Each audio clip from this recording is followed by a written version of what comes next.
جی جو ہمارے محترم جو انہوں نے کیا تھا ناروے سے سوال شاید جی کہ خود کو سید کہنا، ہاں خود کو سید، جی ہاں، تو وہ بھی ساتھ آ جائے گا۔ جی محترم علامہ صابری صاحب، یہ سوال جو ہے دراصل ایسے کچھ عوام میں ایسے غلط کچھ اصطلاحات رائج ہو گئی ہیں کہ جس میں شاید ہمارا بھی کوئی تعلق ہے کہ ہم ان کی اصلاح شاید اتنی نہیں کر سکے یا اس انداز سے ان کو بتا نہیں سکے۔ اچھے بظاہر پڑھے لکھے لوگ بھی ایسی بات کر جاتے ہیں۔ جی۔ اچھا، بات یہ ہے کہ سید زادی اور امتی کا یہ جو آپ نے تقابل کرایا اور اس انداز سے حکم پوچھا ہے، ظہیر بھائی یہ بات ہی غلط ہے۔ کوئی سید زادی ایسی بھی ہے کہ جس کا نکاح ہوگا اور وہ امتیہ نہیں ہوگی؟ نہیں، اگر امتیہ ہی نہیں ہے نبی کریم علیہ السلام کی تو پھر اس کا نکاح ہوگا کیسے؟ نکاح تو اسلام کا مسئلہ ہے، اور جو نبی پاک کی امت میں ہی داخل نہیں ہے تو اس انداز سے مسئلہ پوچھنا ہی غلط ہے۔ یعنی سید اور امتی دو الگ الگ لفظ نہیں ہیں۔ سید بھی تو امتی ہوتا ہے نا، اگر نبی کریم علیہ السلام کی امت اجابت میں داخل نہیں ہے تو وہ سید ہی کیسے ہوگا؟ سید ہونے کے لیے تو امتی ہونا شرط ہے کہ اگر وہ امتی نہیں نبی پاک کا اور امت اجابت میں سے نہیں، امتی ہونے کا بھی یہ مطلب نہیں کہ امت انکار میں سے ہو، امت انکار میں ہو پھر بھی سید نہیں ہو سکتا، کیونکہ سید ہونے کے لیے با ایمان ہونا ضروری ہے، اور جو امتی نہ ہو وہ با ایمان کیسے ہوگا؟ اس لیے ان دونوں باتوں کو تقابل میں ذکر نہ کیجئے کہ سید زادی کا امتی سے یا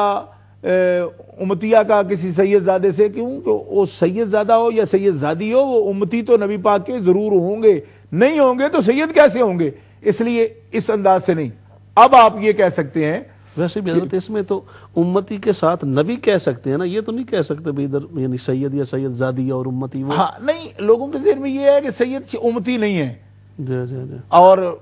جو باقی لوگ کلمہ پڑھنے والے امتی، اسی بات کی تو میں تردید کر رہا ہوں، یہ بات درست نہیں ہے۔ جی ہاں، وہ سید بھی امتی ہیں اور امت اجابت میں ہیں، اسی لیے سید ہیں اور آل پاک ہیں، سرکار کی اولاد پاک ہیں، تو یہ شرف ان کو اسی لیے حاصل ہے کیونکہ میں آپ کو صحیح حدیث پیش کر چکا ہوں کہ سرکار نے فرمایا کہ جس کا دین درست نہیں وہ تو سید ہے ہی نہیں۔ لا تقولوا للمنافق سید، کسی منافق کو سید نہ کہو۔ تو اس لیے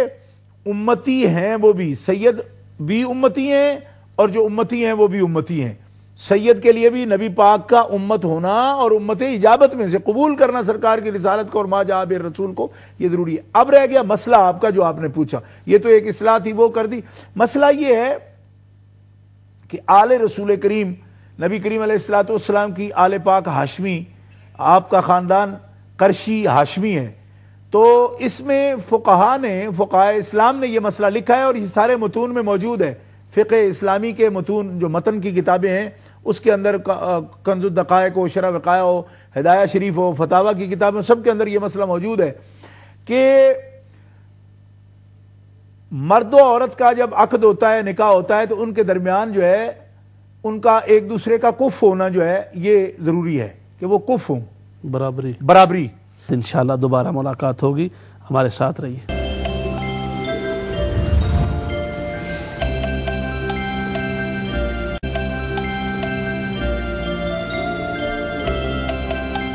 بسم اللہ الرحمن الرحیم، ویلکم بیک ناظرین گرامی قدر، پروگرام میں وقفہ اذان عشاء کے بعد دوبارہ آپ کی خدمت میں حاضر ہیں۔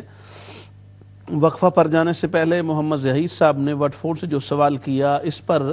محترم المقام شاہ صاحب گفتگو فرما رہے تھے، اور ان کا سوال یہ جو تھا کہ سید زادی کا امتی سے نکاح کیا جائز ہے، اور پھر انہیں اس میں تصحیح یہ فرمائی، اصل میں وہ پوچھنا یہ چاہتے تھے کہ عام مسلمان سے سید زادی کی شادی ہو سکتی ہے یا نہیں ہو سکتی۔ تو اس سلسلے میں بات وضاحت ہو رہی ہے سوال کی، مگر جن ہمارے بھائی نے یہ سوال محترم زید صاحب نے آپ نے کیا ہے تو یہ سوال ایک عام ہے، آپ نے اچھا کیا، انہی لفظوں کے ساتھ بہت ساری غلط فہمیاں پیدا ہوتی ہیں، اور آپ نے سنا قبلہ شاہ صاحب نے اس کو بڑی ہی عمدگی کے ساتھ واضح فرمایا ہے، اور یہ ایسی باتیں ہیں جن کا سمجھنا ضروری ہے، اور بعض اوقات بندہ جب یہ بات کرتا ہے تو یہ بڑی عجیب سی بات لگتی ہے اور بڑے مبنی بر جہل یہ بات ہو جاتی ہے بھی سید زادہ اور سید زادی۔ تو وہ آپ نے جو جملہ سوال کا کیا وہ اچھا تھا، تاکہ اس میں وضاحت ہو گئی، لوگوں کا بڑا فائدہ ہوا انشاءاللہ۔ اور اگلا جو آپ نے بات کی تو اب اگلی بات شاہ صاحب اسی پر ہی فرمائیں گے، جو آپ نے اصل مسئلہ پوچھا تو ابھی اصل مسئلہ پر گفتگو فرماتے ہیں۔ بسم اللہ الرحمن الرحیم۔ تو میں یہ عرض کر رہا تھا کہ برابری جو ہے نا کف جو ہے وہ معتبر مانی گئی ہے، مگر اس میں ایک بات قابل توجہ ہے، وہ یہ ہے کہ کف کا میں برابری جو ہے وہ اس کا جو حق ہے نا یہ اولیاء کا ہے، لڑکی کے وارثوں کا ہے، اس کے والد کا ہے، بھائی کا ہے، ان کا حق ہے کہ اگر اس سلسلہ میں ایسا کوئی خاندان جس کے اندر لڑکی رشتہ کر رہی ہے، نکاح کرتی ہے، کہ جو عرف کے اندر جس میں کہ اس کا خاندان جو ہے سادات وہ آر محسوس کرتے ہوں، اور یہ صرف سادات کے لیے بھی نہیں ہے کف کا مسئلہ، باقی قوموں میں بھی ہے، یہ اصل میں فقہی اور انتظامی مسئلہ ہے کہ کئی ایسی قومیں ہیں جو مقامی اقوام ہیں، زمیندار ہیں، کوئی بزنس مین ہیں، کوئی کسی طبقہ کے ہیں، وہ اپنے سے جو پیشے کے اعتبار سے قومیں ان سے کم رتبہ سمجھی جاتی ہیں ان میں رشتہ دینے کو آر سمجھتے اور اس کے نتیجے میں اجازت محترم بلال علی صاحب لندن سے، السلام علیکم۔ وعلیکم السلام جی بلال علی صاحب کیا سوال ہے؟ جی مفتی صاحب میرے 3 چھوٹے چھوٹے سوال ہیں۔ جی فرمائیے۔ سب سے پہلا سوال جو ہے میرے خیال شاہ صاحب نے ایک دفعہ پہلے بھی آنسر کیا تھا، لیکن میں نے تکبیر چینل میں فون کیا، وہ مجھے کمپلیٹلی ڈفرنٹ بتا رہے تھے اس ریگارڈنگ موبائلہ، جو آیت موبائلہ کی جو آئی تھی جب حضور موبائلے پہ جانے لگے تھے نصرانے کے ساتھ، جی تو اس میں لکھا تھا نا کہ تم اپنے عورتوں کو لاؤ ہم اپنی عورتوں کو لاتے ہیں، اپنے مردوں کو لاؤ ہم اپنے مردوں کو لاتے ہیں، اور نفس کے۔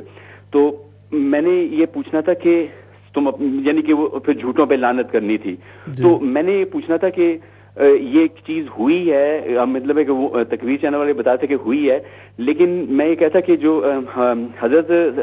یعنی کہ صدیق اکبر کو کیوں نہیں حضور نے لے کے گئے، نمبر یہ کوشچن ہے۔ اور سیکنڈ والا جو کوشچن ہے میرا کہ جنگ صفین کے بارے میں نے پوچھنا تھا کہ اگر فار ایگزامپل اگر جو جنگ صفین حضرت علی اور حضرت معاویہ کے ساتھ جو ہو رہی تھی، تو وہ کیا کہتے ہیں اگر اس میں سے یعنی کہ جنگ میں تو یہ تھا نا کہ اگر حضرت علی کے اگر ہاتھ ہو جاتا تو وہ ان کو قتل کر دیتے، اور حضرت معاویہ حضرت علی کو قتل کرنے کی اگر جنگ کی نوبت آ جاتی، تو اس میں اگر ایسی بات اگر ہو جاتی ایک دوسرے کو وہ قتل کرنے کی یعنی کہ نیت سے جنگ ہو رہی تھی، تو اس میں آپ یہ کیسے ہو سکتا ہے کہ دونوں جنتی ہیں؟ ٹھیک ہے، یہ میرا دوسرا سوال ہے۔ اور تیسرا جو ہے اگر جنگ جمل جو ہے جس میں حضرت عائشہ رضی اللہ عنہا وہ آئی تھیں، تو اگر ہم آج وقت کل کے زمانے میں ہوئیں تو ہم کون سی سائڈ میں ہوئیں گے؟ ہم کیا حضرت علی کی سائڈ میں ہوئیں گے یا حضرت عائشہ کی سائڈ میں ہوئیں گے؟ کیونکہ مجھے سینس نہیں کرتا کہ آپ دونوں کی سائڈ پہ ہو سکتے ہیں۔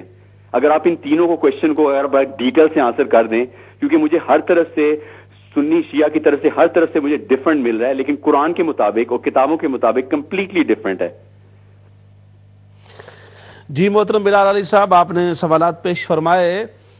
آپ نے پتہ نہیں کیسے مختصر سوالات کہہ دیے، پوری تاریخ کو آپ نے سوالات میں بیان کیا۔ انشاءاللہ تعالی ضرور اس پر بات ہوگی وقت پر، یہ تو ہم نہیں کہہ سکتے کہ آج ہی ہوگی کیونکہ سوالات کافی ہیں۔ آپ ہمارے ساتھ رہیں گے اگلے پروگرام میں بھی تو انشاءاللہ ضرور آپ کو جواب مل جائے گا۔ شکریہ۔ جی حضرت آپ ارشاد فرما رہے تھے۔ میں یہ عرض کر رہا تھا کہ یہ حق جو ہے نا یہ اولیاء کا ہے۔ اگر اولیاء اس بارے میں آر سمجھتے ہیں تو یہ انتظامی شریعت کا فیصلہ ہے، فقہی مسئلہ ہے کہ کف جو ہے وہ پہچان کے لیے ہے، فخر کے لیے نہیں ہے۔ جی جی، یہ مثلیت والا مسئلہ، جی جی، کیونکہ اللہ تبارک و تعالیٰ جل شانہ نے قرآن مقدس میں فرمایا ہے جی جی کہ انا خلقناکم من ذکر و انثی وجعلناکم شعوبا وقبائل لتعارفوا، کہ ہم نے خود، اللہ تعالیٰ فرماتا ہے ایک مرد و عورت سے تمہیں پیدا کیا ہے، حقیقت تو یہ ہے، لیکن شعوب و قبائل جو ہے نا مختلف ٹرائب میں اور مختلف جو ہے قبیلوں میں تمہاری پہچان کے لیے تمہیں تقسیم کیا ہے، ہم نے کیا ہے۔ جی جی یہ کو کہا نا جی یہ تقسیم ذات پات یہ وہ یہ ہے ہی غیر اسلامی، بعض لوگ یہ کہہ دیتے ہیں، جی، یہ غلط ہے، کیونکہ وجعلناکم، اللہ فرماتا ہم نے تمہیں اس طرح بانٹا ہے جی، شعوب و قبائل میں تاکہ تم اپنے نسب کی حفاظت کر سکو، کوئی پہچان ہو تمہاری، کوئی آئیڈینٹی ہو تمہاری۔ اس لیے شریعت اس بات کو کہ ذات پات کو اگر کوئی بندہ اونچ نیچ کا تصور بنا کے اور اس پر تعصبات اختیار کرتا ہے، اس کو شریعت منع کرتی ہے۔ کیوں کہ عزت کا رتبے کا باعث تو تقوی ہے، ٹھیک ہے، ان اکرمکم عند اللہ اتقاکم اس کے ساتھ، لیکن پہچان برقرار رکھنے کی شریعت حوصلہ افزائی کرتی ہے